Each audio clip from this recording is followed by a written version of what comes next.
ഹരേ രാമ രാമ രാമ ഹരേ ഹരേ, ഹരേ കൃഷ്ണ കൃഷ്ണ കൃഷ്ണ ഹരേ ഹരേ. നമോ നമസ്തേ ഗുരവേ മഹാത്മനെ വിമുക്തസംഗായ സദുത്തമായ നിത്യദ്വയാനന്ദരസസ്വരൂപിണേ ഭൂമ്നേ സദാ പാരദയംബുധാംനേ. ഗുരുഭ്യോ നമഃ. ഗം ഗണപതേ നമഃ. സംസരസ്വത്यै നമഃ. ശ്രീമദ്രത്നകിരീടകുണ്ടലധരം ശ്രീവന്യമാലാധരം ശ്രീപാദാർച്ചിതമുക്തിദാരനിരതം പാർത്ഥപ്രിയം മാധവം ഗോവിന്ദം ഗരുഡധ്വജം നിഗമസംവേദ്യം സരോജക്ഷണം ഗോശ്രീശാന്വയപാലകം സുരഗുരും പൂർണത്രയീശം ഭജേ. ഗോലോകനാഥം നതപാരിജാതം ഗോഗോപഗോപീനയനബ്ജസൂരം നാനാവിഭൂഷാപരിഭൂഷിതാംഗം നമാമി കൃഷ്ണം കരുണാപയോധിം. യന്തഃ പ്രവിശ്യ മമ വാചമിമാം പ്രസുപ്താം സംജീവയത്യഖിലശക്തിധരസ്വധാംന അന്യാംശ ഹസ്തചരണശ്രവണത്വഗാദീൻ പ്രാണാൻ നമോ ഭഗവതേ പുരുഷായ തുഭ്യം. സർവത്ര ഗോവിന്ദനാമ സങ്കീർത്തനം. ഗോവിന്ദ ഗോവിന്ദ. എല്ലാ സജ്ജനങ്ങൾക്കും എൻ്റെ വിനീതമായ നമസ്കാരം. ഭക്തവത്സലനായ ഭഗവാൻ എല്ലാവരെയും സദാ അനുഗ്രഹിക്കട്ടെ എന്ന് പ്രാർത്ഥിച്ചുകൊണ്ട് ആ ഭാഗവത തീർത്ഥയാത്ര നമുക്ക് തുടരാം. ഭാഗവതം എന്ന അമൃത മഹാസാഗരത്തിൻ്റെ സമീപത്തു കൂടി ദൂരെ നിന്ന് അതിനെ ഒന്ന് ദർശിക്കാൻ നമുക്ക് ശ്രമിക്കാം കഴിയുന്നിടത്തോളം ദിവസങ്ങളിൽ. പ്രഥമസ്കന്ധത്തില് പ്രഥമാധ്യായത്തില് പ്രഥമ ശ്ലോകത്തിന്റെ പൂർവാർത്ഥം നമ്മൾ അനുസ്മരിച്ചു കഴിഞ്ഞു. ജന്മദ്യസ്യതന്വയാദിതരതശ്ചാർത്ഥേഷു അഭിജ്ഞസ്വരാട് തേനേ ബ്രഹ്മഹൃദ ആദികവയേ മുഹ്യന്തി യത്സൂരയ എന്ന പൂർവാർത്ഥം നമ്മൾ നേരിയ തോതിൽ നമ്മുടെ കഴിവിനനുസരിച്ച് പരിമിതമായ വാക്കുകൾ കൊണ്ട് പരിധിയുള്ള ബുദ്ധി കൊണ്ട് നമ്മൾ ചെറുതായിട്ടൊന്ന് അനുസ്മരിച്ചു നിർത്തി. പലതവണ നമ്മൾ പറഞ്ഞതുപോലെ നമ്മുടെ വാക്കുകൾക്കും അതുപോലെ ബുദ്ധിക്കും അതീതമാണ് ആ ഈശ്വരൻ ബ്രഹ്മം. സകല ഇന്ദ്രിയങ്ങൾക്കും അഗോചരനായതുകൊണ്ട് മനുഷ്യര് ആ ചൈതന്യത്തിനെ മനസ്സിലാക്കാൻ ലളിതമായിട്ടുള്ള പല രീതികൾ അവന്റെ ബുദ്ധി അനുസരിച്ച് ഉപയോഗിക്കണു എന്ന് മാത്രമേ ഉള്ളൂ. ഇന്നലെ അനുസ്മരിച്ചതുപോലെ യഥോ വാചോ നിവൃത്തന്തേ അപ്രാപ്യ മനസാ സഹ എന്ന ചൈതന്യത്തിനെ നമ്മുടെ പരിമിതമായ വാക്കുകൾ കൊണ്ട് പരിമിതമായ ബുദ്ധി കൊണ്ട് നമുക്ക് മനസ്സിലാക്കാനോ അല്ലെങ്കിൽ പറയാനോ സാധിക്കില്ല. എങ്കിലും ആ ബ്രഹ്മാനന്ദത്തിലേക്കുള്ള തീർത്ഥയാത്ര നമുക്ക് തുടരാം. കഴിയുന്നതനുസരിച്ച് ഭഗവാനെ ബ്രഹ്മത്തിനെ നമുക്ക് ആസ്വദിക്കാം. ഉത്തരാർത്ഥത്തില് ആദ്യം പറയുന്ന സൂത്രം തേജോവാരി മൃദാം യഥാ വിനിമയോ യത്ര ത്രിസർഗോ മൃഷ എന്നാണ്. ഈ പ്രപഞ്ചം എന്ന് പറയുന്നതാണ് നമ്മൾ ആസ്വദിക്കുന്നത്. പ്രപഞ്ചം എന്ന് പറഞ്ഞാല് ആ ബ്രഹ്മത്തിന്റെ പ്രകടമായ രൂപമാണ്, സ്ഥൂലമായ രൂപമാണ്, അനുഭവവേദ്യമായ രൂപമാണ്. നേരത്തെ പലതവണ പറഞ്ഞില്ലേ, ഇപ്പോഴും പറഞ്ഞില്ലേ, നമ്മുടെ ബുദ്ധി പരിമിതമാണ്, നമ്മുടെ ഇന്ദ്രിയങ്ങൾ പരിമിതമാണ്. ആ പരിമിതമായ ഇന്ദ്രിയങ്ങൾ കൊണ്ട് ഭഗവാനെ ബ്രഹ്മത്തിനെ ഉപാസിക്കാൻ നമ്മൾ ഓരോ വാക്കുകളെ തേടുന്നു. അപ്പോൾ ഈ പ്രപഞ്ചം എന്ന് പറയുന്നതാണ് നമുക്ക് അനുഭവവേദ്യമായി തീരണത്. കണ്ണുകൊണ്ട് കാണാനും ചെവി കൊണ്ട് കേൾക്കാനും നാവുകൊണ്ട് പറയാനും ത്വക്കുകൊണ്ട് സ്പർശിക്കാനും ഒക്കെ നമുക്ക് സാധിക്കുന്നത് കാര്യസ്വരൂപമായിരിക്കുന്ന പ്രപഞ്ചത്തിനെയാണ്. എന്നാൽ ഈ പ്രപഞ്ചത്തിന് ആധാരമായിരിക്കുന്ന, വിശ്വാധാരമായിരിക്കുന്ന, വിശ്വാകാരമായിരിക്കുന്ന, സർവജ്ഞനും സർവാധാരനുമായിരിക്കുന്ന ആ ബ്രഹ്മത്തിനെ നമുക്ക് മനസ്സിലാക്കാനായിട്ട് സാധിക്കണില്ല. പല കാരണങ്ങൾ കൊണ്ട്. നമ്മുടെ ബുദ്ധിയുടെ വൈകല്യം, വിവേകത്തിന്റെ വൈകല്യം, ഇന്ദ്രിയങ്ങളുടെ വൈകല്യം, ശുദ്ധിയുടെ വൈകല്യം, ഇങ്ങനെ അനേകം വൈകല്യങ്ങൾ കൊണ്ട് നമുക്ക് ആ പ്രപഞ്ചത്തിന്റെ കാരണഭൂതനായിരിക്കുന്ന ബ്രഹ്മത്തിനെ കാണാൻ സാധിക്കണില്ല. കാര്യത്തിനെ നമ്മൾ കാണണു, കാരണത്തിനെ അന്വേഷിക്കണില്ല. അതുകൊണ്ടാണ് പരീക്ഷത്തിന് ശ്രീശുക ബ്രഹ്മർഷി ഭാഗവത ഉപദേശിക്കാൻ ദ്വിതീയ സ്കന്ധം തുടങ്ങുമ്പോൾ തന്നെ പറഞ്ഞത് അപശ്യതാം ആത്മതത്വം. ആത്മതത്വത്തിനെ മാത്രം കാണുന്നില്ല. ഇതിനൊക്കെ കാരണം എന്ത്? കാര്യത്തിനെ കാണണു, കാരണത്തിനെ കാണണില്ല. നേരത്തെ പറഞ്ഞില്ലേ, കാര്യകാരണ ബന്ധമാണ് ഈ പ്രപഞ്ചത്തിനെ നിലനിർത്തണത്. കാര്യത്തിനെ കാണുമ്പോ ആ കാര്യം സത്യമാണെന്ന് തെറ്റിദ്ധരിക്കണു, ആ കാരണത്തിനെ കാണുന്നുമില്ല. അതുകൊണ്ട് അത്യന്താധുനിക ഉത്തരന്മാര് ചോദിക്കാറുണ്ട്, നിങ്ങൾ ഈശ്വരനെ കണ്ടിട്ടുണ്ടോ എന്ന്. ഈ കാണാത്ത ഈശ്വരനെ നിങ്ങൾ ഉപാസിക്കുന്നത് എന്തിനാ എന്ന്. അപ്പൊ നമുക്ക് ധൈര്യമായിട്ട് പറയാം, ഈശ്വരനെ, ബ്രഹ്മത്തിനെ കാണാനായിട്ട് സാധിക്കില്ല, പറയാനായിട്ട് സാധിക്കില്ല, സ്പർശിക്കാനായിട്ട് സാധിക്കില്ല. ഈ സകല ചരാചരങ്ങളിലും നിറഞ്ഞു നിൽക്കുന്ന, സമഷ്ടിയായിട്ട് നിറഞ്ഞു നിൽക്കുന്ന ചൈതന്യം, അത് പരമാത്മാവ്. ബ്രഹ്മേതി പരമാത്മേതി ഭഗവാൻ ഇതി ശബ്ദത്തെ. സമഷ്ടിയായിട്ട് പറയുമ്പോ പരമാത്മാവ്.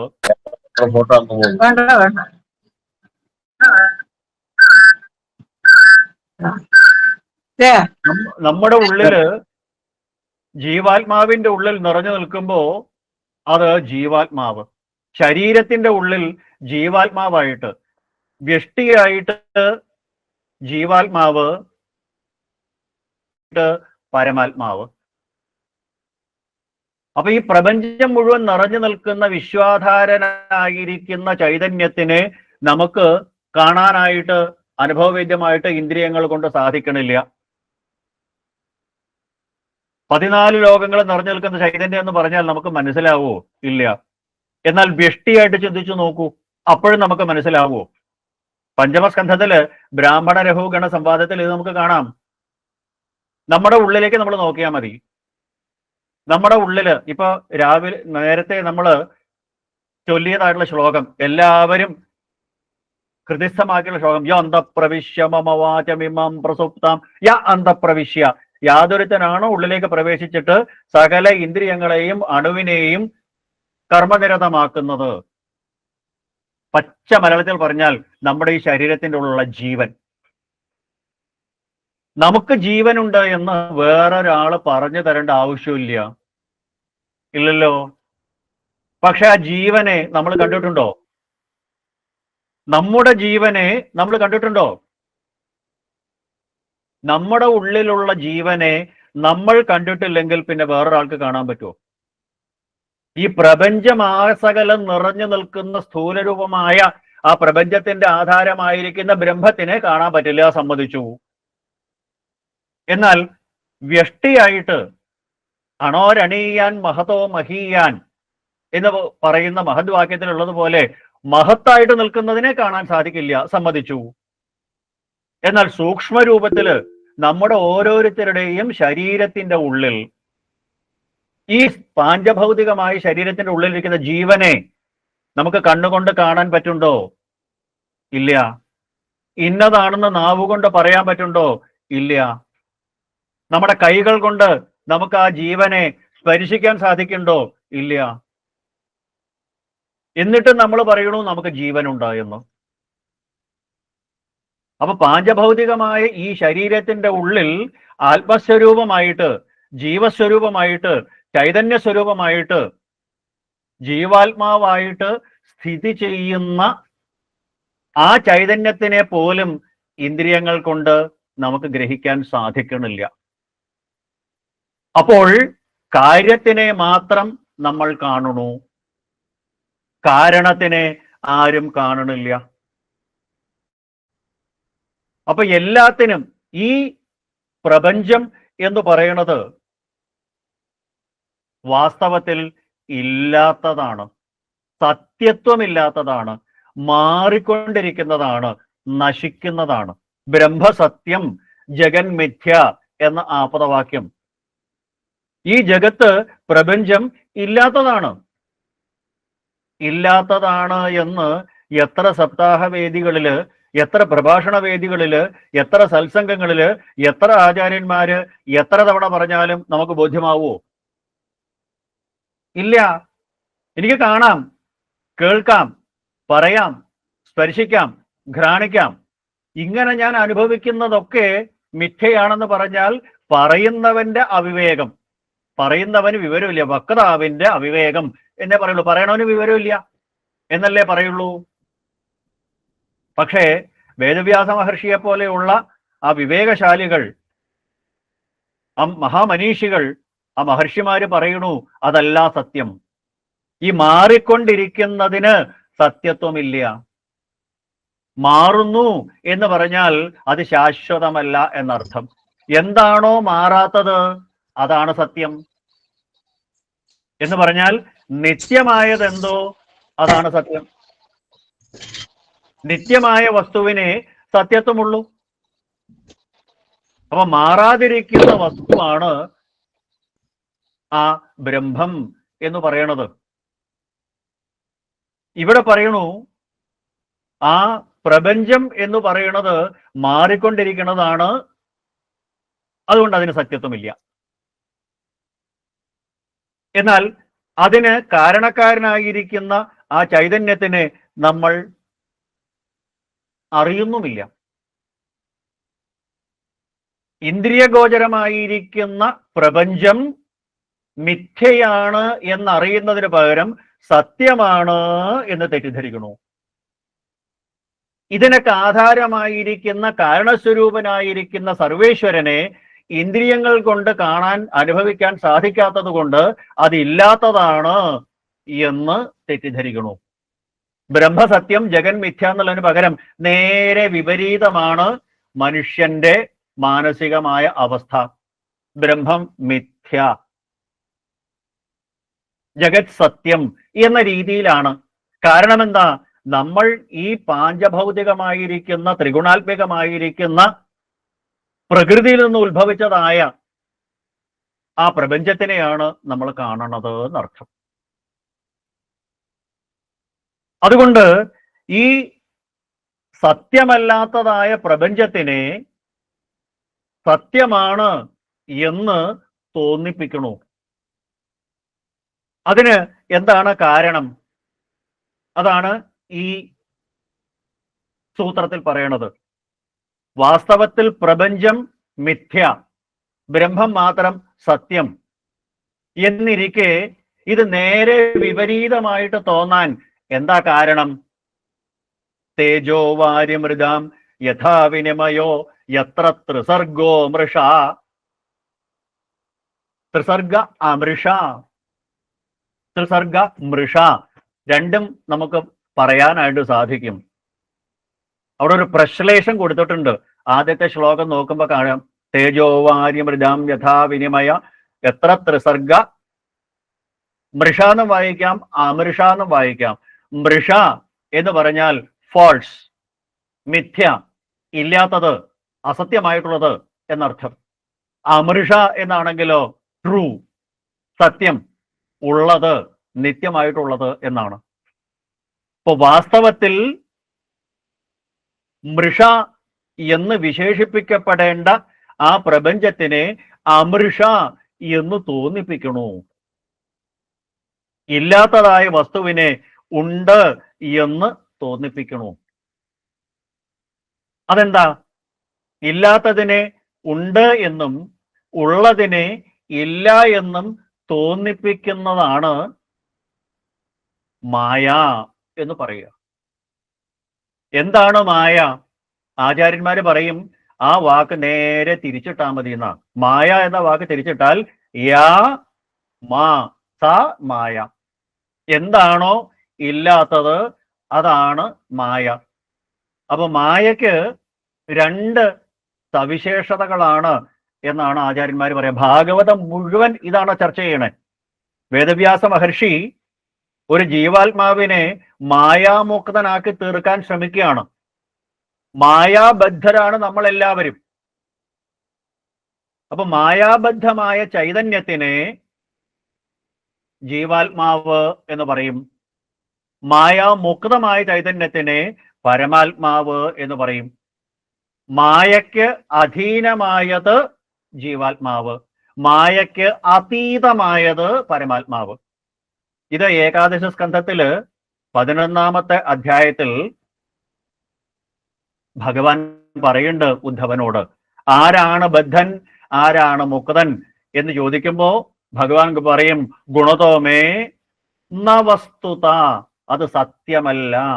ത്രിഗുണാത്മികമായ മായയുടെ സാന്നിധ്യം കൊണ്ട് തോന്നപ്പെടുന്നതാണ് ഇതെല്ലാം.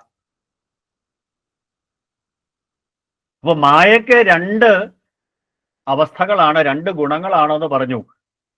ഉള്ളതിനെ ഇല്ല എന്ന് തോന്നിപ്പിക്കുക, അത് മായയുടെ ആവരണ ശക്തി എന്നാണ് പറയുക.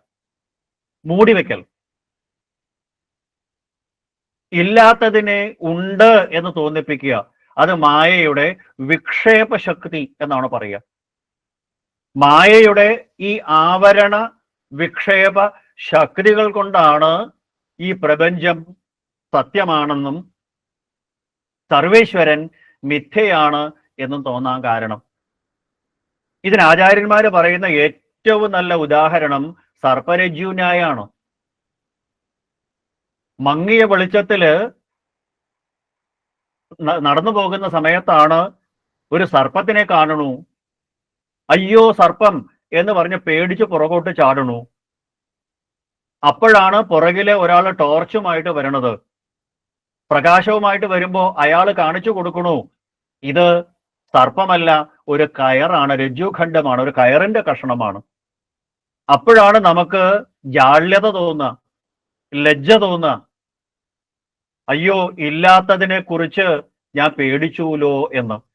അത് കയറിന്റെ കഷണമായാണ് എന്നറിഞ്ഞിരുന്നെങ്കിൽ നമുക്ക് ഒരു കൂസലും ഉണ്ടാവില്ല. അപ്പൊ പ്രകാശമില്ലാതിരുന്ന അവസ്ഥയില് കയറിന്റെ കഷണത്തിനെ കണ്ട് സർപ്പമാണ് എന്ന് തെറ്റിദ്ധരിച്ചു. ഇല്ലാത്ത സർപ്പത്തിനെ ഉണ്ട് എന്ന് തോന്നിപ്പിച്ചു, മായയുടെ വിക്ഷേപശക്തി.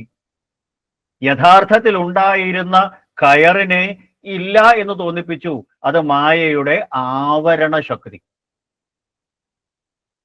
അപ്പൊ സർപ്പരജ്ജു ന്യായം പോലെ എപ്പോഴാണോ പ്രകാശം വരുന്നത്, ആ പ്രകാശം വരുമ്പോ നമ്മൾ സത്യത്തിനെ മനസ്സിലാക്കണു.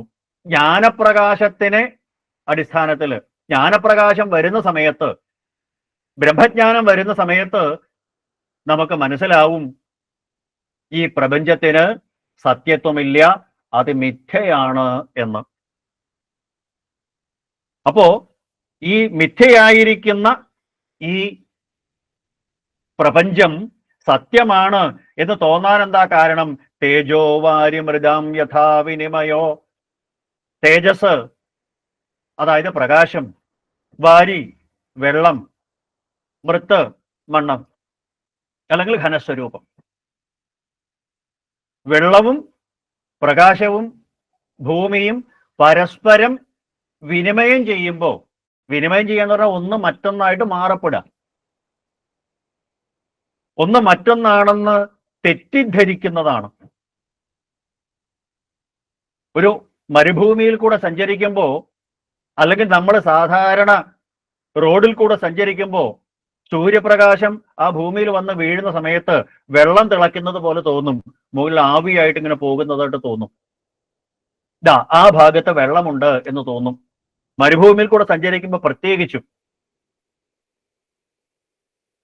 സൂര്യപ്രകാശം മണലാരണ്യത്തിൽ വന്ന് വീഴുന്ന സമയത്ത് അവിടെ വെള്ളമുണ്ട് എന്ന് തോന്നിപ്പിക്കണു. മൃഗങ്ങളും മനുഷ്യരും ആ ഭാഗത്തേക്ക് ഓടിച്ചെല്ലാറുണ്ട്. മരീചിക എന്നാ പറയുക. അവിടെ എത്തിക്കഴിയുമ്പോഴോ അവിടെ വെള്ളമില്ല. അവിടെ നിന്ന് ദൂരേക്ക് നോക്കുമ്പോ ദൂരെ വെള്ളം കാണാം. ആ വെള്ളം ഉണ്ട് എന്ന് തോന്നിയ സ്ഥലത്ത് ചെല്ലുമ്പോ അവിടെ വീണ്ടും മണല് മാത്രം. അപ്പോൾ പ്രകാശം അഥവാ തേജസ് എന്നത് ഭൂമിയിൽ വീഴുമ്പോ അത് വെള്ളമായിട്ട് തോന്നുന്നു. തേജസ് വെള്ളമായി തെറ്റിദ്ധരിക്കപ്പെടുന്നു. ഇതുപോലെ തന്നെയാണ് താമരയിലയില് ഒരു വെള്ളത്തുള്ളി ഉണ്ടായെങ്കിൽ അതിൽ സൂര്യപ്രകാശം വീഴുമ്പോ അതൊരു ഘനവസ്തു പോലെ വെള്ളിമുത്തു പോലെ തിളങ്ങും. യഥാർത്ഥത്തിൽ ഉണ്ടായിരുന്ന വെള്ളം, ജലകണിക, ഒരു ഖരവസ്തുവായിട്ട് വെള്ളിമുത്തു പോലെ തിളങ്ങണു. യഥാർത്ഥത്തിൽ ഇല്ലാതിരുന്ന ആ വെള്ളിമുത്തിനെ ഉണ്ട് എന്ന് തോന്നിപ്പിച്ചു. യഥാർത്ഥത്തിൽ ഉണ്ടായിരുന്ന ആ ജലത്തുള്ളിയെ ഇല്ല എന്ന് തോന്നിപ്പിച്ചു.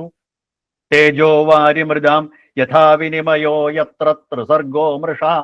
സൂര്യകിരണങ്ങൾ ഏൽക്കുമ്പോൾ താമരയിലയിലുള്ള ജലകണിക ഒരു വെള്ളിമുത്ത് പോലെ തോന്നുന്നു. പക്ഷെ സൂക്ഷ്മമായ പരിശോധനയിൽ നമുക്ക് മനസ്സിലാവും, സൂര്യപ്രകാശം ഭൂമിയിൽ, മണ്ണില്, മണലാരണത്തിൽ വീണപ്പോൾ ഉണ്ടായ വെറും തോന്നൽ മാത്രമാണ്, തെറ്റിദ്ധാരണ മാത്രമാണ്. വാസ്തവത്തിൽ ഉണ്ടായിരുന്നത് മണ്ണാണ്, അതിനെ ഇല്ല എന്ന് തോന്നിപ്പിച്ചു. സൂര്യപ്രകാശം ഭൂമിയിൽ വീണപ്പോ അവിടെ വെള്ളമാണ് എന്ന് തോന്നിപ്പിച്ചു. താമരയിലയിലെ വെള്ളത്തുള്ളി അത് ഘനവസ്തുവാണ്, മുത്തുമണിയാണ് എന്ന് തോന്നിപ്പിച്ചു. അങ്ങനെ ഒന്ന് മറ്റൊന്നായിട്ട്, മറ്റൊന്നിൻ ധർമ്മയോഗത്താൽ അത് താൻ അല്ലയോ ഇത് എന്നൊക്കെ മലയാള വ്യാകരണത്തിൽ പറയുന്നത് പോലെ ഒന്ന് മറ്റൊന്നാണ് എന്ന് തെറ്റിദ്ധരിക്കണം.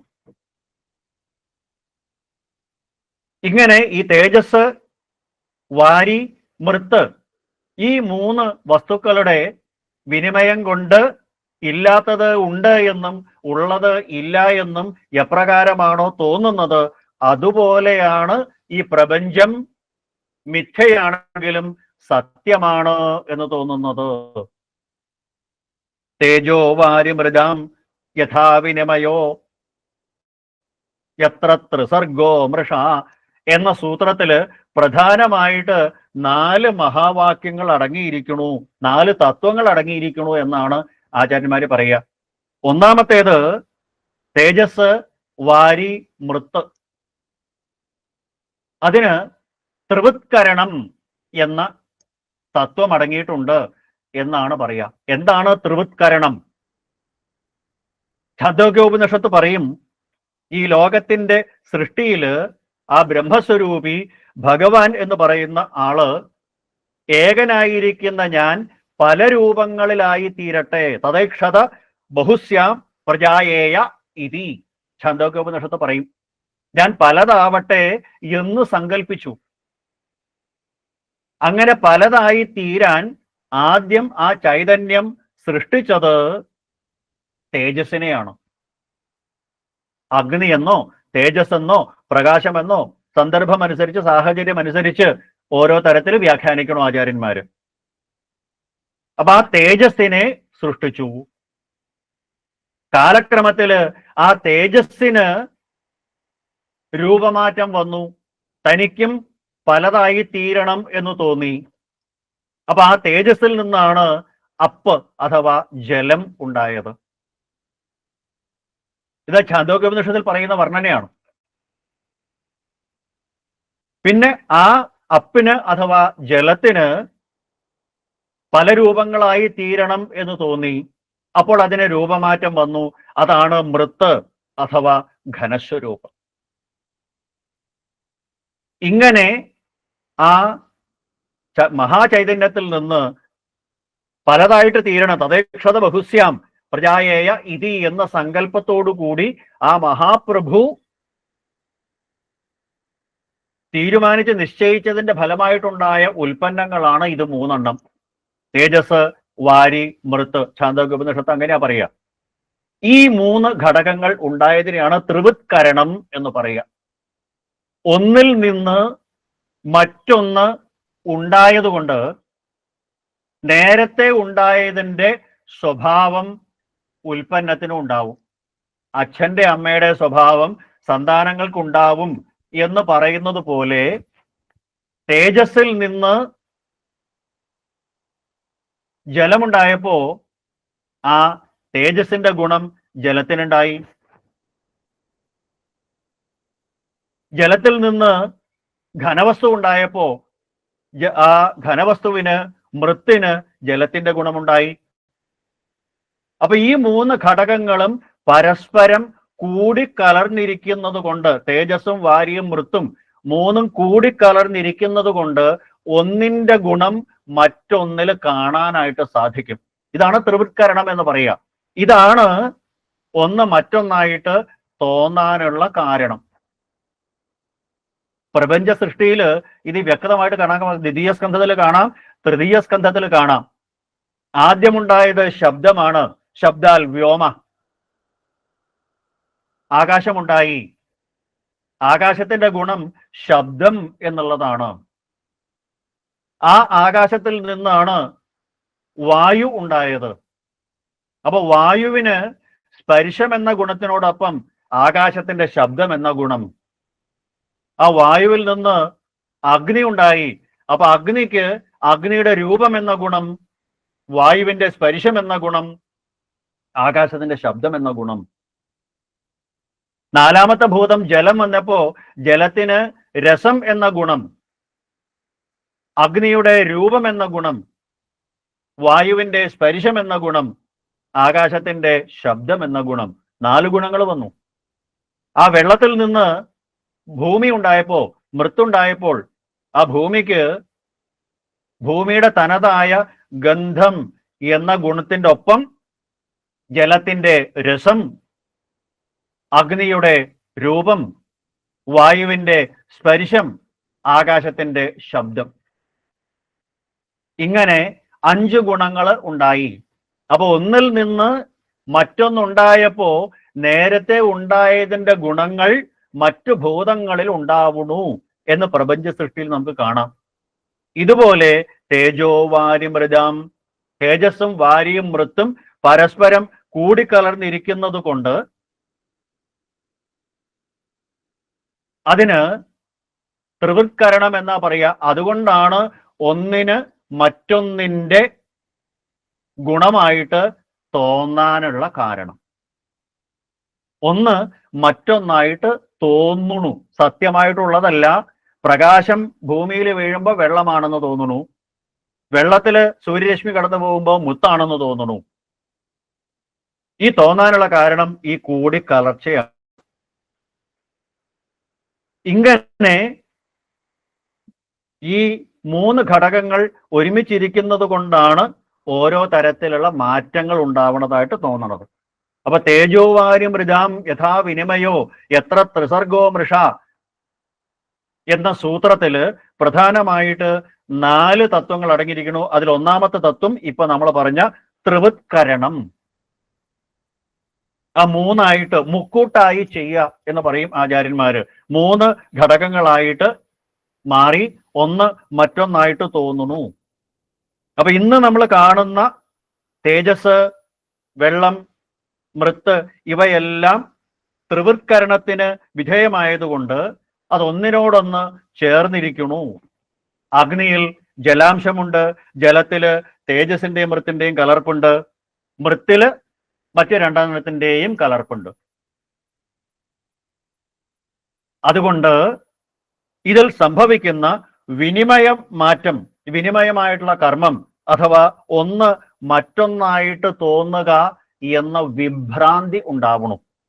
അതിന് ഭ്രാന്തി ദർശനം എന്നാണ് ആചാര്യന്മാര് പറയുക. തെറ്റിദ്ധാരണ എന്ന് നമ്മൾ സാധാരണ പറയുന്ന വാക്ക് ഭ്രാന്തി ദർശനം എന്നാണ്. യഥാർത്ഥത്തിൽ ഇല്ലാത്തതിനെ ഉണ്ടെന്ന് തോന്നുക. അപ്പൊ ഒന്ന് മറ്റൊന്നായിട്ട് തോന്നുന്ന വിഭ്രാന്തി. സൂര്യരശ്മി വീഴുമ്പോൾ മരീചിക്ക് ഉണ്ടെന്ന് തോന്നുന്നതും വെള്ളത്തിന് മുത്തായിട്ട് തോന്നുന്നതും അതാണ്. അപ്പൊ തേജോവാരി മൃജാം യഥാ വിനിമയോ എത്ര ത്രിസർഗോ മൃഷ എന്ന സൂത്രത്തില് ഒന്നാമത്തേത് പറയുന്നത് ഈ ത്രിവൃത്കരണം എന്ന തത്വമാണ്. അതുകൊണ്ടാണ് മിഥ്യയായിട്ട് തോന്നണത്.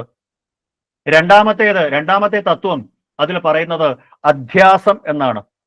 വിനിമയം എന്ന പദത്തില് അധ്യാസം എന്ന് പറയുന്നു. അധ്യാസം എന്ന് പറഞ്ഞാൽ തെറ്റിദ്ധാരണ എന്നർത്ഥം. ഒന്ന് മറ്റൊന്നായിട്ട് തോന്നുക. അധ്യാരോപം എന്ന് പറയുന്നു. ഒരു വസ്തുവിനെ മറ്റൊന്നായിട്ട് തോന്നല്. അതിന് കാരണം എന്താണ്? സത്യാവസ്ഥയ്ക്ക് വിപരീതമായിട്ടുണ്ടാകുന്ന ധാരണയ്ക്കാണ് ഈ അധ്യാസം, അധ്യാരോപം എന്ന് പറയുക. വേണ്ടത്ര പ്രകാശമില്ലാത്ത സമയത്ത് കയറ് കഷ്ണത്തിനെ സർപ്പമായിട്ട് തോന്നി എന്ന് നമ്മൾ പറഞ്ഞതുപോലെ, ആ അറിവ് വരാത്ത സമയത്ത്, ജ്ഞാനപ്രകാശം വരാത്ത സമയത്ത് ഒന്നിനെ മറ്റൊന്നായിട്ട് തെറ്റിദ്ധരിക്കണു.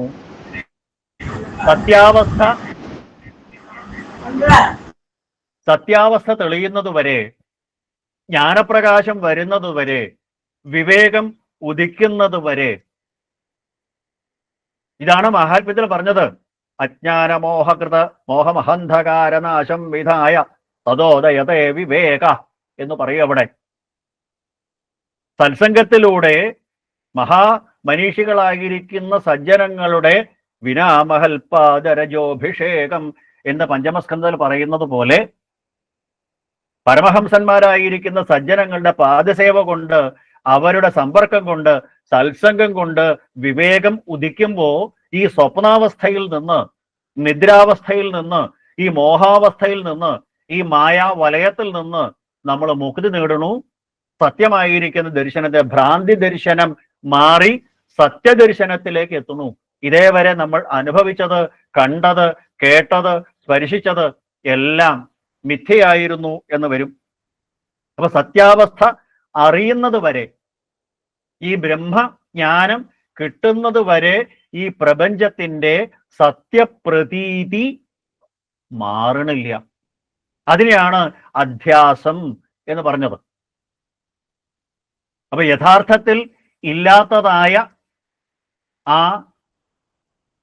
പ്രപഞ്ചത്തിനെ സത്യമാണ് എന്ന് തെറ്റിദ്ധരിക്കുന്നതാണ് അധ്യാസം അഥവാ അധ്യാരോപം എന്നാണ് വിനിമയ എന്ന പദത്തിൽ പറയുന്നത്. വിനിമയം എന്ന് പറഞ്ഞാൽ പരസ്പര മാറ്റം. അതിനെന്താ കാരണം? നേരത്തെ പറഞ്ഞതുപോലെ ത്രിഗുണാത്മികമായ മായയാണ്. അത് നമുക്ക് 8ാമത്തെ അധ്യായത്തില് കുന്തിസ്തുതിയിൽ കാണാം.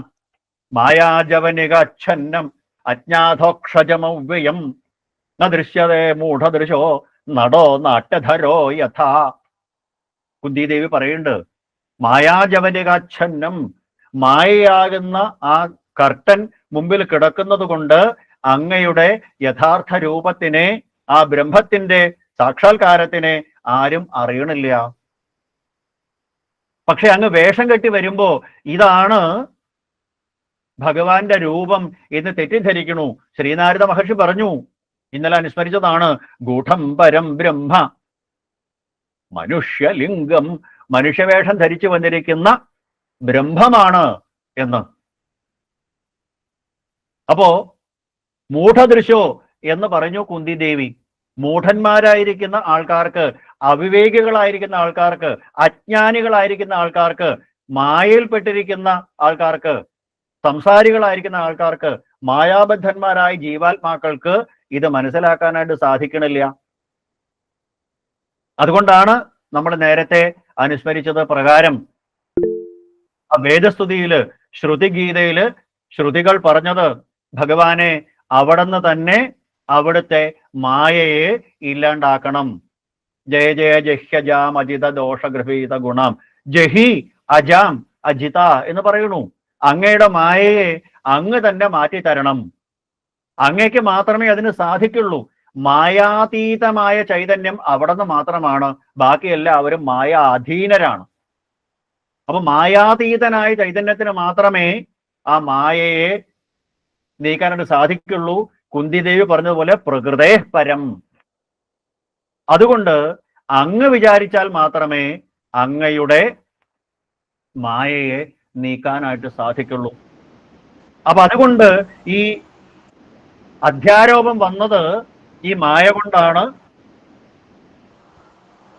മായാബദ്ധമായ ചൈതന്യത്തിന് ഈ പാഞ്ചഭൗതികമായിരിക്കുന്ന ഈ ലോകം, ത്രിഗുണാത്മികമായിരിക്കുന്ന ഈ പ്രപഞ്ചം സത്യമാണ് എന്ന് തോന്നുന്നു.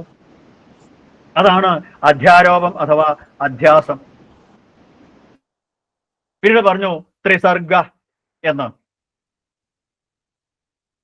ആ ത്രിസർഗം എന്ന് പറയുന്നത് ത്രിഗുണാത്മികമായിരിക്കുന്ന ഈ പ്രപഞ്ച സൃഷ്ടി എന്നർത്ഥം. ഈ പ്രപഞ്ചത്തില് എല്ലാം ത്രിഗുണാത്മികമാണ്.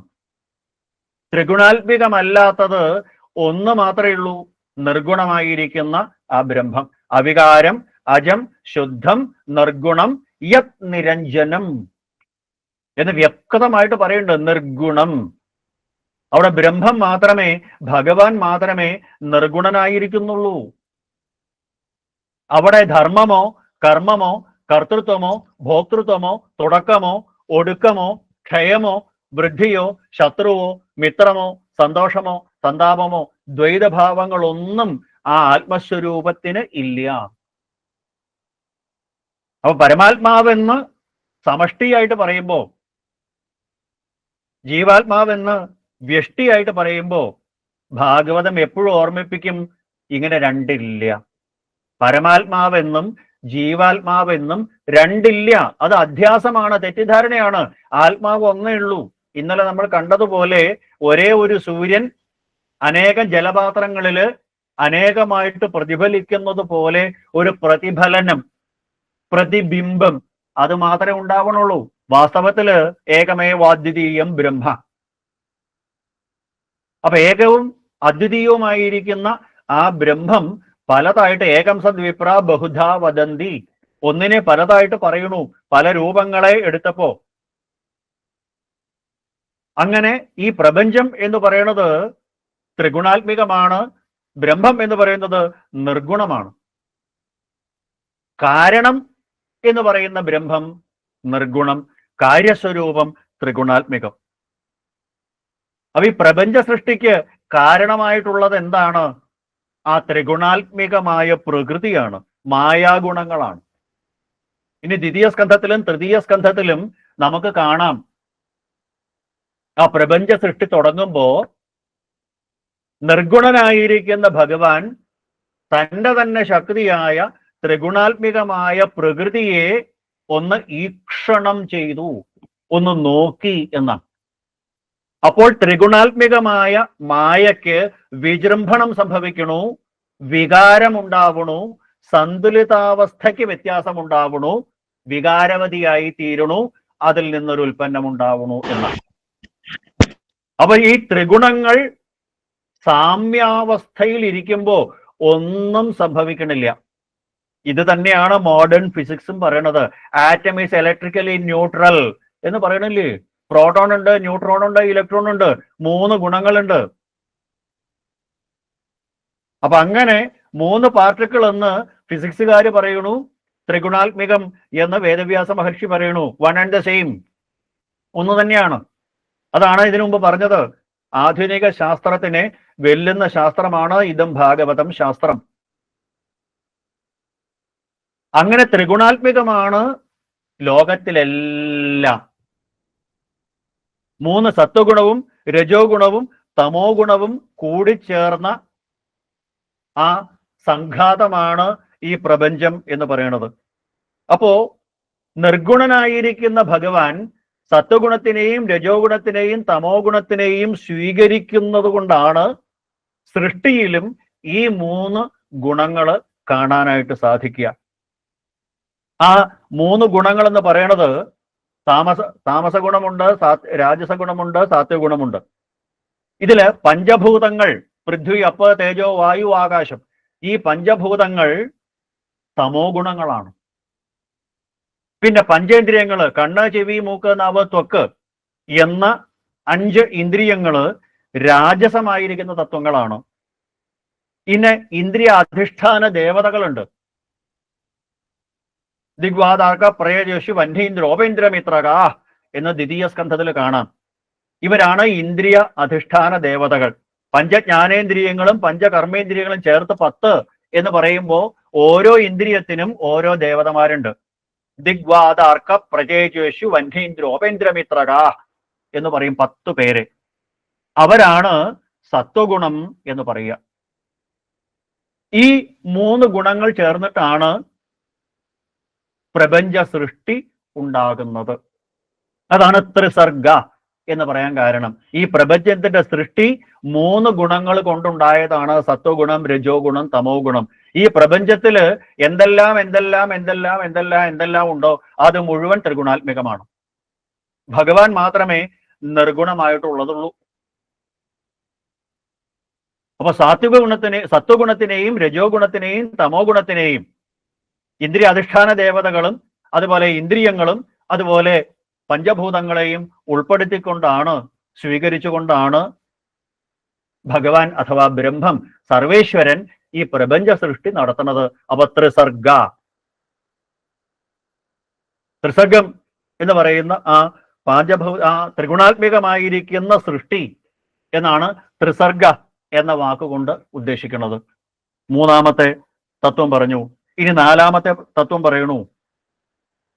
അപ്പൊ 1ാമത്തേത് തേജോവാരിമൃതം യഥാവിനിമയോ എന്ന സൂത്രത്തിൽ 4 കാര്യങ്ങളാണെന്ന് പറഞ്ഞു. 1 ത്രിവൃത്കരണം, 2ാമത്തേത് അധ്യാസം, 3ാമത്തേത് ത്രിസർഗം.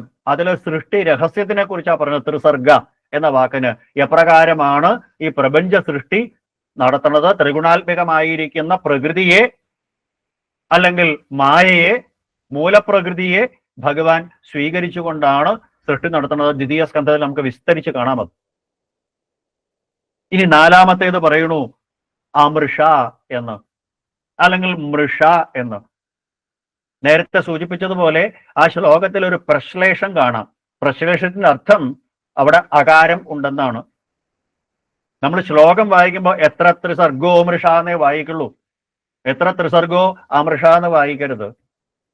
പഠിക്കുന്ന സമയത്ത് എത്ര ത്രിസർഗ അമൃഷ, മുറിക്കുമ്പോ അങ്ങനെ മുറിക്കാവൂ. പലരും തെറ്റി വായിക്കാറുണ്ട്. എത്ര ത്രിസർഗോ അമൃഷ, അപ്പൊ ഒരു അക്ഷരം കൂടും അവിടെ. അപ്പൊ അവിടെ യതിഭംഗം വരും, വൃത്തഭംഗം വരും. വായിക്കുമ്പോ എത്ര ത്രിസർഗോ മൃഷ, പ്രശ്ലേഷം ഇട്ടിരിക്കുന്നത് അവിടെ അകാരമുണ്ട് എന്ന് സൂചിപ്പിക്കാനാണ്. മൃഷ എന്നും വായിക്കാം, അമൃഷ എന്നും വായിക്കാം. നേരത്തെ പറഞ്ഞതുപോലെ ഈ പ്രപഞ്ചം വാസ്തവത്തില് ഇല്ലാത്തതാണ്. ഇല്ലാത്തതാണ് എന്ന് പറഞ്ഞാലും നമുക്ക് ബോധ്യമാവില്ല. മൃഷ എന്ന് പറഞ്ഞാൽ നമുക്ക് ബോധ്യമാവില്ല. അമൃഷ എന്ന് തന്നെ നമ്മൾ വിശ്വസിക്കുക. കാരണം നമുക്ക് കാണാം, കേൾക്കാം, സ്പർശിക്കാം, ഗന്ധം ആസ്വദിക്കാം, എല്ലാം ചെയ്യാം. അപ്പൊ ഇന്ദ്രിയങ്ങൾ കൊണ്ട് ഗ്രഹിക്കുന്നതെല്ലാം സത്യമാണ് എന്ന് നമ്മൾ തെറ്റിദ്ധരിക്കണം. നമ്മൾ പച്ച മലയാളത്തില് ഒരു ചൊല്ല് പറയാറുണ്ട്, മിന്നുന്നതെല്ലാം പൊന്നല്ല എന്ന്. കണ്ണുകൊണ്ട് കാണുന്നത് സത്യമാണോ? അല്ല. കണ്ണ് കൊണ്ട് കാണുന്നത് ഒന്നും സത്യമല്ല. ഒരു മാജിക്കുകാരൻ, ഒരു ഇന്ദ്രജാലക്കാരൻ ഒരു മേശപ്പുറത്ത് ഒരു സ്ത്രീയെ കിടത്തി 3 കഷ്ണമായിട്ട് മുറിക്കുന്നത് കണ്ടാൽ നമ്മുടെ തലയിൽ കൈവച്ചു പോവും. പക്ഷേ അത് സത്യമല്ല എന്ന് ചെയ്യുന്നവനും അറിയാം, കാണികൾക്കും അറിയാം. പക്ഷേ ആ അവസരത്തില് നമ്മൾ അത്ഭുത സ്തബ്ധരായിട്ട് അല്ലെങ്കിൽ ഭയചകിതരായിട്ടിരിക്കണു. എന്താ കാരണം? താൽക്കാലികമായിട്ട് നമുക്ക് മനസ്സിന് വിഭ്രാന്തി ഉണ്ടാവണം. വാസ്തവത്തിൽ ഇല്ലാത്തതാണെങ്കിലും, മൃഷ എന്നുള്ളതാണെങ്കിലും അമൃഷ എന്ന് തോന്നുന്നു. അപ്പൊ ഈ പ്രപഞ്ചത്തിനെ മൃഷ എന്നാണെങ്കിലും സത്യത്തിൽ ഇല്ലാത്തതാണെങ്കിലും അമൃഷ എന്ന് തോന്നുന്നു. എങ്ങനെ? അനുഭവത്തില്. ഏതുപോലെ എന്നാണെങ്കിൽ സ്വപ്നം പോലെ എന്ന് പറയാം. ഏറ്റവും നല്ല ഉദാഹരണം ദ്വാദശ സ്കന്ധത്തില് 5ാമത്തെ അധ്യായത്തില് 13 ശ്ലോകമുള്ളൂ ബ്രഹ്മോപദേശം പരീക്ഷത്തിന് കൊടുക്കുമ്പോ അവിടെ പറയും, പരീക്ഷത്തെ സ്വപ്നഹിത ശിരച്ഛേദ, സ്വപ്നത്തില് തല വെട്ടി എന്ന് കണ്ട് വിലപിക്കുന്നത് പോലെ. നമ്മൾ കാണാറില്ലേ സ്വപ്നത്തില് നമ്മുടെ തല വെട്ടി, നമ്മൾ മരിച്ചു, നമ്മുടെ ശവദാഹം നടക്കണു, നമ്മുടെ കളത്ര പുത്രാദികള് വിലപിക്കണു, ഭാര്യ മക്കൾ ഉറക്കെ നിലവിളിക്കുകയാണ്. നമുക്ക് സങ്കടം വരും. എന്റെ ഭാര്യയും മക്കളും നിലവിളിക്കണു. എന്തിന്? എന്റെ മരണം കണ്ടിട്ട്. ലോകത്തിൽ ആരെങ്കിലും കണ്ടിട്ടുണ്ടോ സ്വന്തം ശവസംസ്കാരം? ഇന്നേ വരെ കണ്ടിട്ടില്ല. പക്ഷെ നമ്മൾ കാണും. അപ്പൊ സ്വകാലേ സത്യവത് ഭാതി, അനുഭവിക്കുമ്പോ ഒക്കെ ശരിയാണ് ശരിയാണ് ശരിയാണ് ശരിയാണ് എന്ന് തോന്നും. സ്വപ്നത്തിൽ ആന കുത്താൻ വന്നു, നമ്മൾ പേടിച്ച് നിലവിളിച്ചു. ശരീരം മുഴുവൻ വേർത്ത് കുളിച്ചു, കൈകാലുകൾ കുഴഞ്ഞു, നമ്മൾ വീണു. ആന അടുത്തെത്തിയപ്പോഴാണ് നമ്മൾ ഉറക്കം നിലവിളിക്കുന്നത്. അടുത്ത് കിടക്കുന്ന ആള് നമ്മളെ തട്ടി വിളിക്കും. താൻ ഉറങ്ങില്ല, മറ്റുള്ളവരെ ഉറക്കില്ല. എന്ത് കണ്ടിട്ടാണ്? അപ്പോഴാണ് നമുക്ക് ജാള്യത തോന്നണത്. അതേവരെ ഇല്ലാതിരുന്ന, ആ സ്വപ്നത്തിൽ മാത്രം കണ്ടിരുന്ന ആന ഇപ്പൊ ഇല്ലാണ്ടായി. നമ്മളെ ഓടിയില്ലേ? ഉവ്. കൈകാലുകൾ കുഴഞ്ഞില്ലേ? ഉവ്. വേർത്തില്ലേ? ഉവ്. വസ്ത്രം കഴിഞ്ഞു പോയില്ലേ? ഉവ്. ആന അടുത്ത് വന്നില്ലേ? ഉവ്. നമ്മൾ പേടിച്ചില്ലേ? ഉവ്. എപ്പോ? ആ സ്വപ്നത്തില് അനുഭവിക്കുന്ന സമയത്ത് മാത്രം. അപ്പൊ നമ്മളൊക്കെ സ്വപ്നാടനക്കാരാണ് എന്നാണ് ഭാഗവതം പറയണേ, വേദവ്യാസ മഹർഷി പറയണേ. നമ്മളൊക്കെ ഡ്രീമേഴ്സ് ആണ്. ഇങ്ങനെ കണ്ടോണ്ടിരിക്കുക, എന്തൊക്കെയോ ഇങ്ങനെ നടക്കണു. പക്ഷെ യഥാർത്ഥത്തില് ആ സത്സംഗത്തിലൂടെ, ഈ ഭാഗവത ഉപാസനയിലൂടെ, ഭാഗവത തീർത്ഥാടനത്തിലൂടെ നമുക്ക് ആ വിവേകം ഉദിക്കുമ്പോ, ജ്ഞാനം ഉദിക്കുമ്പോ, ജ്ഞാനസൂര്യൻ പ്രകാശിക്കുമ്പോ നമുക്ക് മനസ്സിലാവും ഇതിലൊന്നും ഒരു കഥയില്ല. ആ സമയത്താണ് നമുക്ക് വിരാഗം ഉണ്ടാവുന്നത്. എത്ര ത്രിസർഗോ മൃഷ. വാസ്തവത്തിൽ ഇല്ലാത്തതാണെങ്കിലും ഉണ്ട് എന്ന് തോന്നിപ്പിക്കുന്ന ആ അവസ്ഥ ഉണ്ടാവണു. ഇങ്ങനെ ആ ത്രിസർഗം, ത്രിഗുണാത്മികമായിരിക്കുന്ന ഈ പ്രപഞ്ചത്തിനെ സത്യമാണ് എന്ന് തോന്നിപ്പിക്കണു. എന്നാൽ അതിന് കാരണക്കാരനായിരിക്കുന്ന ആ ബ്രഹ്മത്തിനെ, ചൈതന്യത്തിനെ നമ്മൾ മനസ്സിലാക്കണമില്ല. എത്ര ത്രിസർഗോ മൃഷ. അപ്പൊ അവിടെ ശ്രദ്ധിക്കേണ്ട കാര്യം, മൃഷ എന്ന് പറഞ്ഞാലും അമൃഷ എന്ന് പറഞ്ഞാലും രണ്ടും ശരിയാണ്. എന്താ മൃഷ എന്ന് പറയാൻ കാരണം? യഥാർത്ഥത്തില് അതില്ലാത്തതാണ്. പ്രപഞ്ചം എന്ന് പറയുന്നത് അസത്യമാണ് എന്നുള്ളതാണ് സത്യം. ബ്രഹ്മം സത്യമാണെന്നുള്ളതാണ് സത്യം. അപ്പൊ ബ്രഹ്മം എന്ന് പറയുന്നത് മാത്രമേ നിത്യമായിട്ട് സത്യമായിട്ടുള്ളൂ എന്ന് എത്ര തവണ പറഞ്ഞാലും നമുക്ക് മനസ്സിലാവില്ല. എന്താ നമുക്ക് മനസ്സിലാവില്ല എന്നുള്ളതിന്റെ ഏറ്റവും പ്രധാനപ്പെട്ട തെളിവ്, നമ്മൾ എന്ത് പറഞ്ഞാലും എൻ്റെ എന്ന് പറയും. അത് തന്നെ അതിന്റെ ഏറ്റവും വലിയ തെളിവ്. എൻ്റെ എന്നുള്ളതായിട്ട് ലോകത്ത് എന്തെങ്കിലും ഉണ്ടോ? ഒരു സാധനവും ഇല്ല. അത് മഹാബലി ചരിതം വരുമ്പോൾ നമുക്ക് കാണാം. മഹാബലി ഇതെല്ലാം ലോകാനാം ഏകമീശ്വരം എന്ന് പറഞ്ഞ് നടന്നു. അവസാനം മഹാബലിയുടെ പത്നി വിന്ധ്യാവലി വന്നിട്ട് ഭഗവാനോട് പറഞ്ഞു, എന്താ? ക്രീഡാർത്ഥ ആത്മനൈദം ത്രിജകൽ കൃതം തേ. വെറും തമാശയ്ക്ക് വേണ്ടിയിട്ട് കളിക്കാനായിട്ട് ഒരു കൊച്ചുകുട്ടി കടൽ തീരത്ത് ഇരുന്ന് മണൽ കൊണ്ട് കൊട്ടാരമുണ്ടാക്കുന്നത് പോലെ ലോകത്തിനെ മുഴുവൻ ദേവനം ചെയ്യുന്ന ആ ഒരു കളിക്കോപ്പ് പോലെ കളിച്ചുകൊണ്ടിരിക്കുന്ന അവിടുന്ന് ഈ ത്രിലോകങ്ങളെ അവിടുന്ന് സൃഷ്ടിച്ചു.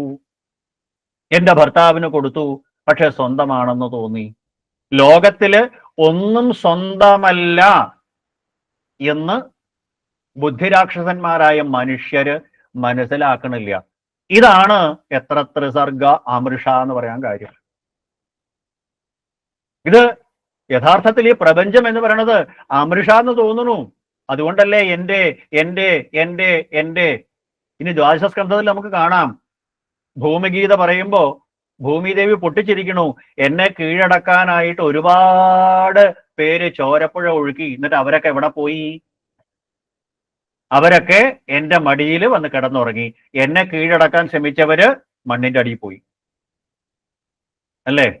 അപ്പോ വാസ്തവത്തിൽ മൃഷ എന്ന് പറയുന്ന പ്രപഞ്ചത്തിനെ അമൃഷ എന്ന് തോന്നാനുള്ള കാരണം ഈ ജീവന്റെ ആ മായയാണ്. മായാബദ്ധനായിരിക്കുന്നത് കൊണ്ടാണ് ആ ജീവന് ഇങ്ങനെ തോന്നാൻ കാരണം. തേജോ വാരി മൃജാം യഥാ വിനിമയോ എത്ര ത്രിസർഗോ മൃഷ. തേജസ്സും വാരിയും മൃത്തും പരസ്പര വിനിമയം കൊണ്ട് ഒന്ന് മറ്റൊന്നാണോ എന്ന് തെറ്റിദ്ധരിക്കപ്പെടുന്നത് പോലെ, മണലാരണ്യത്തില് വെള്ളമുണ്ടെന്ന് തോന്നുന്നത് പോലെ, വെള്ളത്തുള്ളിയെ മുത്താണെന്ന് തോന്നുന്നത് പോലെ മിഥ്യയായിരിക്കുന്ന ഈ പ്രപഞ്ചത്തിനെ സത്യമാണ് എന്ന് തെറ്റിദ്ധരിക്കുന്നതാണ് ഈ മനുഷ്യന്റെ കുഴപ്പം. അത് എന്തുകൊണ്ടുണ്ടാവണു? മിഥ്യയായിരിക്കുന്ന പ്രപഞ്ചത്തിനെ സത്യമാണെന്ന് തോന്നാൻ എന്താ കാരണം? ഭഗവാന്റെ മായാജവനികാച്ഛന്നം. ന തഥാ പരമഹംസാനാം, ആ പരമഹംസ സരംഗ പരിത്യാഗികളായ മഹർഷീശ്വരന്മാർക്ക് പോലും മനസ്സിലാക്കാനായിട്ട് സാധിക്കുന്നില്ല എന്നാണ് പറഞ്ഞത് കുന്തിദേവി. അപ്പൊ ഇതെല്ലാം സത്യമാണ് എന്ന് വിശ്വസിക്കണു. ദൃശ്യപ്രപഞ്ചം സത്യമാണ് എന്ന് യാതൊരുത്തന്റെ മായ കൊണ്ട് തോന്നിപ്പിക്കുന്നുവോ ആ ഭഗവാന് നമസ്കാരം. തേജസ്സും വാരിയും മൃത്തും ഇവിടെ മൂന്നെണ്ണത്തിന്റെ വിനിമയം കൊണ്ട് ഒന്ന് മറ്റൊന്നാണെന്ന് തെറ്റിദ്ധരിക്കപ്പെടുന്നത് പോലെ മിഥ്യായിരിക്കുന്ന പ്രപഞ്ചം സത്യമാണെന്ന് യാതൊരുത്തന്റെ മായ കൊണ്ട് തോന്നുന്നുവോ ആ സർവേശ്വരന്, ആ മായാവിക്ക് നമസ്കാരം എന്നാണ് ആ സൂത്രത്തിൽ പറഞ്ഞത്. തേജോ വാര്യമൃതം യഥാ വിനിമയോ യത്രത്ര സർഗോ മൃഷാ ധാംനാസ്വേന സദാ നിരസ്ത കുഹകം. അടുത്ത സൂത്രം പറയണു, ധാംനാസ്വേന, സ്വേനധാംന, സ്വന്തം പ്രകാശം കൊണ്ട്. ഈശ്വരന്റെ മായാവൈഭവം ഹേതുവായിട്ടാണ് ഈ അധ്യാസം ഉണ്ടാകുന്നത്, തെറ്റിദ്ധാരണ ഉണ്ടാകുന്നത്, അധ്യാരോപം ഉണ്ടാകുന്നത്. മിഥ്യയായിരിക്കുന്ന പ്രപഞ്ചത്തിനെ സത്യമാണ് എന്ന് തോന്നിപ്പിക്കുന്നത് ഭഗവാന്റെ ഈ മായാവൈഭവം കൊണ്ടാണ്. എന്നാലും തൻ്റെ തേജസ്സിന്, മായാലക്ഷണത്തിന്, ഈ മായയുടെ ശക്തിയെ മാറ്റി നിർത്താനുള്ള കഴിവുണ്ട്. കാരണം ഭഗവാൻ മായാതീതനാണ്. ഭഗവാന്റെ തന്നെ ശക്തിയുടെ പേരാണ് മായ. ഇനി നമുക്ക് സൃഷ്ടി ആദ്യ ലീലകള് തുടങ്ങുമ്പോൾ നമുക്ക് കാണാം. മായ എന്ന് പറഞ്ഞാൽ ഭഗവാൻ സൃഷ്ടിക്കാനായിട്ട് ഉപയോഗിക്കുന്ന ചൈതന്യത്തിന്റെ പേര് മായ. ഇതെല്ലാം സത്യമാണ് എന്ന് തോന്നിപ്പിച്ചുകൊണ്ട് മനുഷ്യരെ ഇതിലിട്ട് മുക്കുന്ന ചൈതന്യം, അതും മായ. ഏറ്റവും അവസാനം എല്ലാത്തിനെയും നശിപ്പിക്കാനായിട്ട് ഭഗവാൻ ഉപയോഗിക്കുന്നതും മായ.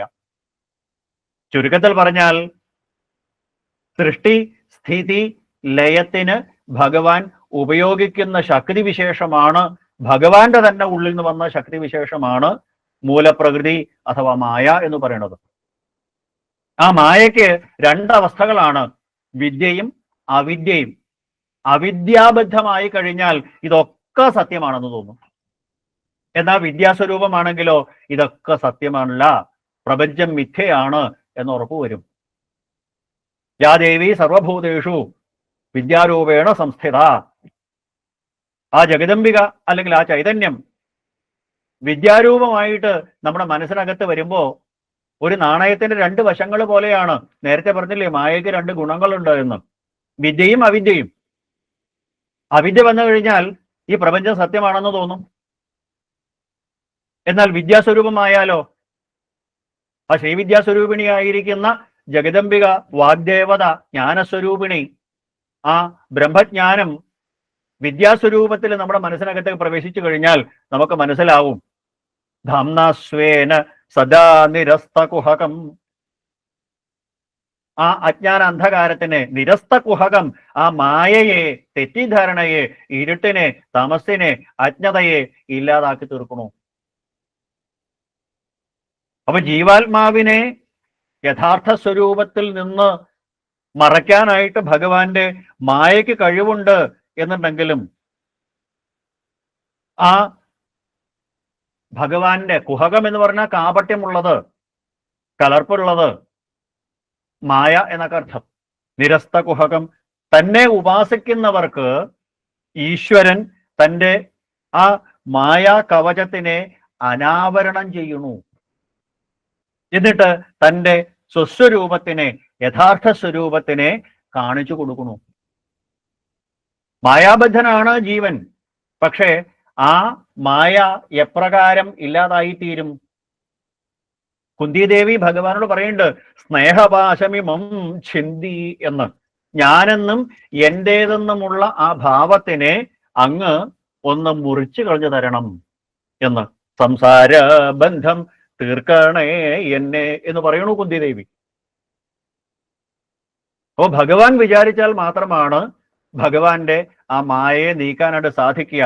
ഭഗവാന്റെ ആ മായാവൈഭവം നിമിത്തം ഒരു ജീവാത്മാവ് കൂടുകെട്ടി അതിൻ്റെ ഉള്ളിൽ പെട്ടുപോകുന്ന ഒരു പുഴുവിനെ പോലെ ബദ്ധനായി തീരുന്നു എങ്കിലും ഭക്തി കൊണ്ട് തൻ്റെ ഉപാസനാക്രമം കൊണ്ട് ആ ഭഗവാൻ തൻ്റെ ഭക്തന് യഥാർത്ഥ രൂപത്തിനെ കാണിച്ചു കൊടുക്കണു, അനുഗ്രഹങ്ങൾ ചൊരിയണു.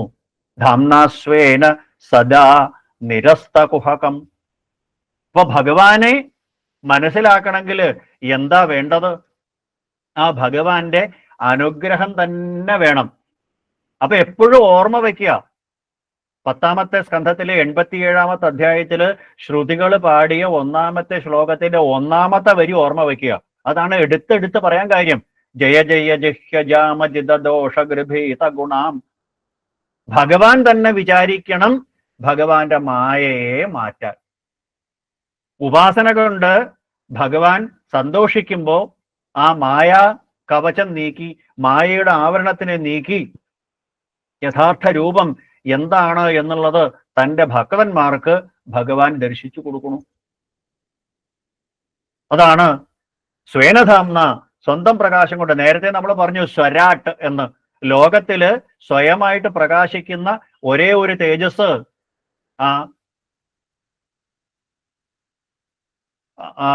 ഭഗവാൻ തന്നെയാണ്. ഭാസകം ബ്രഹ്മ എന്നൊക്കെ ഉപനിഷദ് വാക്യങ്ങൾ പറഞ്ഞില്ലേ? സ്വയമായിട്ട് പ്രകാശിക്കുന്ന ഒരേ ഒരു ചൈതന്യം ബ്രഹ്മമാണ് എന്നുള്ളത് കൊണ്ട്, ആ ബ്രഹ്മമാണ് എല്ലാത്തിനും പ്രകാശം കൊടുക്കുന്നത് എന്നുള്ളത് കൊണ്ട്, സ്വപ്രകാശനായിരിക്കുന്ന ഭഗവാൻ തൻ്റെ മായയെ നീക്കിക്കൊണ്ട് തൻ്റെ ഭക്തന്മാർക്ക് ആനന്ദസ്വരൂപത്തിനെ കാണിച്ചു കൊടുക്കണു. ആനന്ദസ്വരൂപനാണ് ആനന്ദരൂപ ഭഗവൻ എന്നാണ് പട്ടേരിപ്പാട് കൃഷ്ണാവതാരത്തില് ഭഗവാനെ സ്തുതിക്കുന്നത്. ആനന്ദം എന്ന് പറഞ്ഞാൽ നേരത്തെ പറഞ്ഞു ദ്വൈതങ്ങൾക്ക് അപ്പുറത്തുള്ളതാണ്. ദ്വൈതാവസ്ഥയ്ക്ക്, ദ്വന്ദ്വാതീതമായ അവസ്ഥയ്ക്കാണ്, ആ ശാന്ത അവസ്ഥയ്ക്കാണ്, മുക്ത അവസ്ഥയ്ക്കാണ്, കൈവല്യ അവസ്ഥയ്ക്കാണ്, മോക്ഷാവസ്ഥയ്ക്കാണ് ആനന്ദം എന്ന് പറയുക. അവിടെ രണ്ട് എന്നുള്ളതില്ല, പലത് എന്നുള്ളതില്ല. ഭാഗവതം മുഴുവൻ പറയുന്നതാണ് ഇവിടെ രണ്ട് എന്നില്ല, രണ്ട് എന്നില്ല. ഉദ്ധവനോട് ഭഗവാൻ പറയണു പലതവണ. രണ്ടെന്ന് കണ്ടളവിലാണ് ഇണ്ടലുണ്ടാവണത്.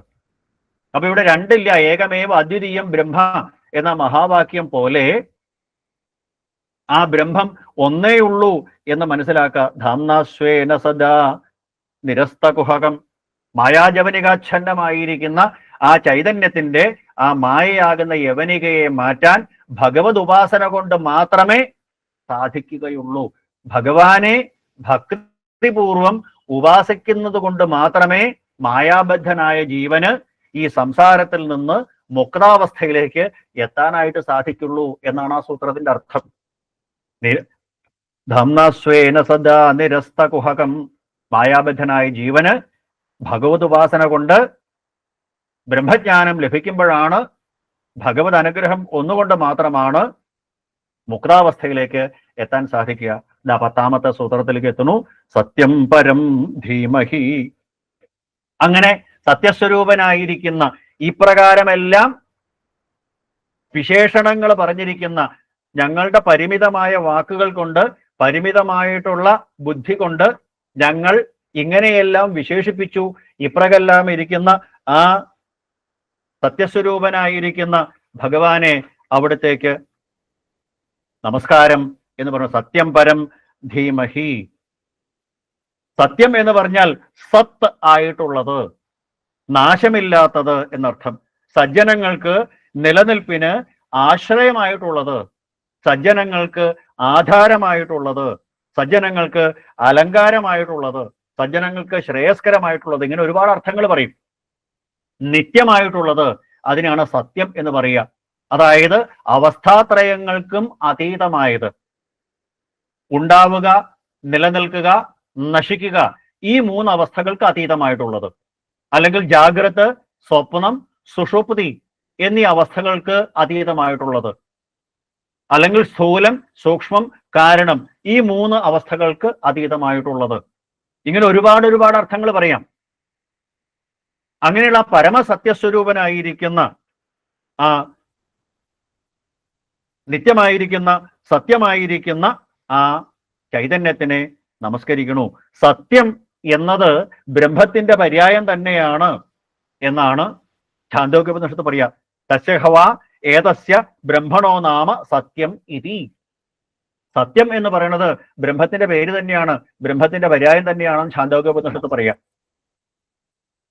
അങ്ങനെ സത്യസ്വരൂപനായിരിക്കുന്നത് ബ്രഹ്മം തന്നെയാണ്.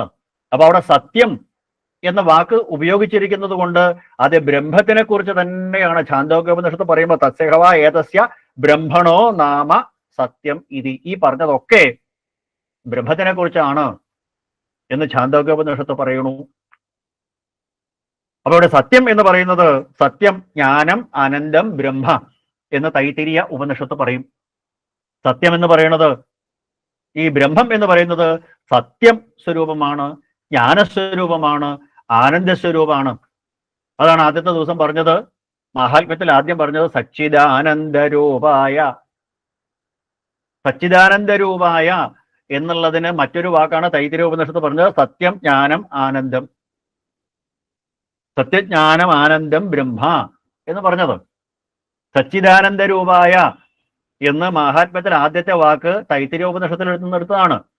സത്യം എന്ന് പറയുന്നത് ജ്ഞാനമാണ്, ആനന്ദമാണ്, അത് നിത്യമായിട്ടുള്ളതാണ്. സച്ചിദാനന്ദരൂപായ വിശ്വൽപത്യാതിഹേതവേ.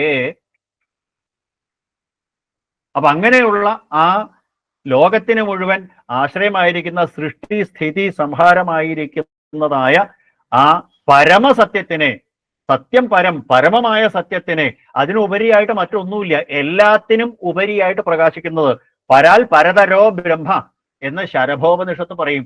എല്ലാത്തിനും ഉപരിയായിട്ടുള്ളത്, എല്ലാത്തിൻ്റെയും ദ യൂണിവേഴ്സൽ കൺട്രോളർ, എല്ലാത്തിൻ്റെയും നിയന്താവായിരിക്കുന്നവൻ, എല്ലാത്തിൻ്റെയും പരമശക്തനായിരിക്കുന്ന ആ സത്യസ്വരൂപനെ, ആ ഭഗവാനെ ഞങ്ങൾ ധ്യാനിക്കണു. അങ്ങനെ ആ